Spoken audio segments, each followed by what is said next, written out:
Salam dəyərli YouTube kanalı izləyicilərim, hörmətli müəllimlər və müəllim olmağa hazırlaşanlar. Hər birinizi xoş gördük. Zəka Atölyəsində dərzi hazırlıq dərslərimiz davam edir. Mən Aygül Əlabbasova bugün sizlərə qolu reqlam biçimli paltarların hazırlamaq xüsusiyyətləri haqqında danışacağım. Çoxdandır hər kəsin maraqla gözlədiyi bu mövzu, ümid edirəm ki, hər birinizin köməyinizə çatacaq və elə isə gəlin dərsə başlayaq. Xüsusi olaraq qeyd edeyim ki, dəyərli müəllimlər, bilirsiniz ki, reqlam qol biçimli paltarlar adətən yumşaq yun və ya sintetik parçalardan tikilir.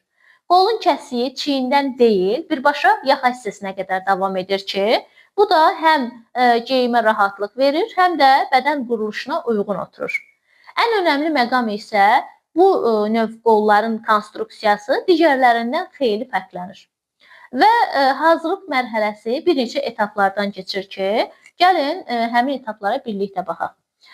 Xüsusi olaraq qeyd edeyim ki, əvvəlcə ətək və kürək hissəsindəki qarsaqlar, qatlamalar, relyef tikişləri hazırlanır. Əgər qol dibi kəsiyində boşluq nəzərdə tutulubsa, bu boşluq ətək və kürək formasına uyğunluğu üçün daha çox vacibdir. Və həmçinin parçanın kənarı söküləndirsə ya da dartılırsa, haşiyə tikişi vurmaq vacibdir. Büzmə verilmiş hissələrdə isə parçanın tərs tərəfindən ütülənməsi ən önəmli nüanslardandır. Və bir də onu xüsusi olaraq qeyd edeyim ki, reqlam qolların növləri, yəni birləşdirmə növləri tikilişinə görə 3 əsas növə bölünür. Deməli, 1 tikişli qol, 2 tikişli qol və 3 tikişli qol. Gəlin indi isə bunların hər birinə ayrı-ayrıqda nəzər yetirək. Bir tikişli qol deyəndə müəllimlər yalnız bir hissədən ibarətdir. Əvvəlcə yuxarı hissədəki qarsaq tikilir və ütülənir.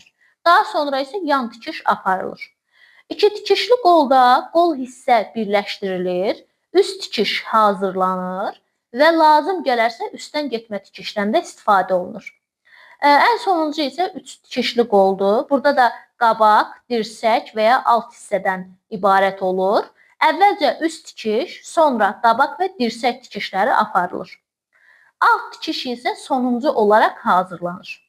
Və gəlib çatdıq qolun bədənə birləşdirmə prosesinə. Təbii ki, ən əsas vacib məsuliyyətli əməliyyatlardan biri budur. Çünki qolun bədənə birləşdirmək çox dəqiqlik tələb edir.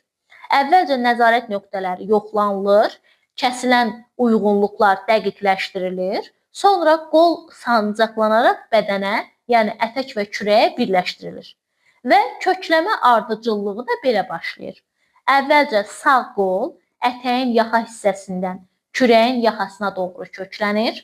Sonra sol qol isə əksinə kürəkdən başlayaraq proses davam etdirilir və bu zaman qolda boşluğun bərabər yayılması üçün çox önəmli nüanslardan biri də elə, yəni həmin prosesə diqqət yetirməkdir. Və sonda isə tikiş və ütüləmə prosesi yerinə yetirilir ki, burada da tikişlər 0,7-dən 1 sm-ə qədər enində aparılır. Bütün tikişlər ütülənir.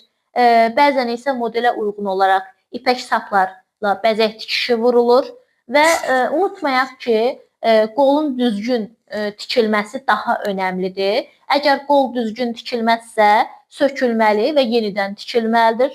Çünki qolun düzgün oturması paltarın ümumi görünüşünü formalaşdıran əsas nüanslardan biridir.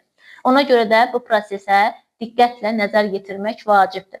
Beləliklə, bugünkü dərsimizdə sizlərə reqlam qollu paltarların hazırlanmaq xüsusiyyətlərini qısa olaraq şərh etdim.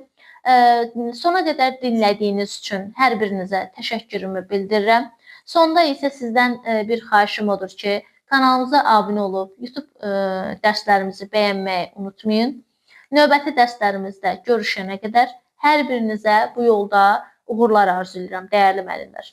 Növbəti dərslərdə inşallah görüşənədək.